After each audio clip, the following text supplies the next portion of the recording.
काहींची ऑर्डर आली पाहिजे बुवा. हे आमचं हे म्हणजे बुवा 250 रुपये रोजानं का लोक धकत नाही. आम्हाला कमीत कमी 800 रुपये तरी रोज पाहिजे. हे आमची हे जे बुवा आम्हाला हे पाहिजे. बोला रे दुसरे आम्हाला कायम करा. आता नाही कायम करता तर मग रोजदारी तर वाढून द्या आम्हाला. काय गरीब लोक काय करतील भेटत नाही आता आम्हाला. मन काय झाली काय सपूर आला आम्हाला. तरी आहे ट्रॅक्टरवर आहे. तुम्ही विचारता की बा कोणत्या याच्यात आहे तर बघा 15 वर्ष झाले काम करताय तर थोडंफार कायम करायला पाहिजे. जागा नाही घ्यायला पाहिजे नगरपालिकेचा असं आमचं म्हणणं. मानधन जाऊ द्या, मानधन तर वाढणारच आहे पण मग कायम झालं तर आमचे पोरं काम करतील. आता आमचे वय झाले, आमच्या पोरांचं बाकी होईल. आता कितीपासून काम बंद आहे आपला? 2-3 दिवस झाले जरा. चालेल.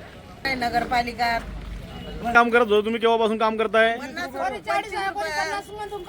रुपये रोजापासून कामं करू राहिले. आजकालच्या नाही कामं करताय आम्ही नगरपालिका. आज काय मानधन मिळतो तुम्हाला आज रोजी? आता 250 आहे फक्त. इच्छा आहे किती वाढला पाहिजे मानधन?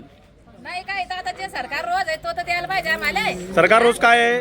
500 तरी वाढायला पाहिजे नाही द्या. चालेल बोला. आमची मागणी आहे आम्हाला परमनंट करण्यात यावं बस.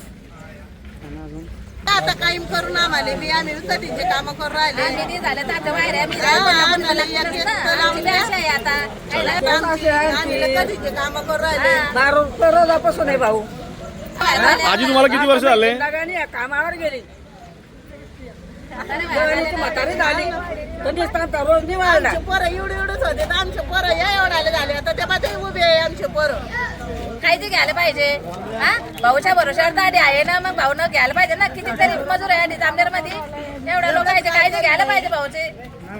असं भाऊनं उलट आपल्या गावातल्या लोकांकडे चांगलं लक्ष करायला पाहिजे.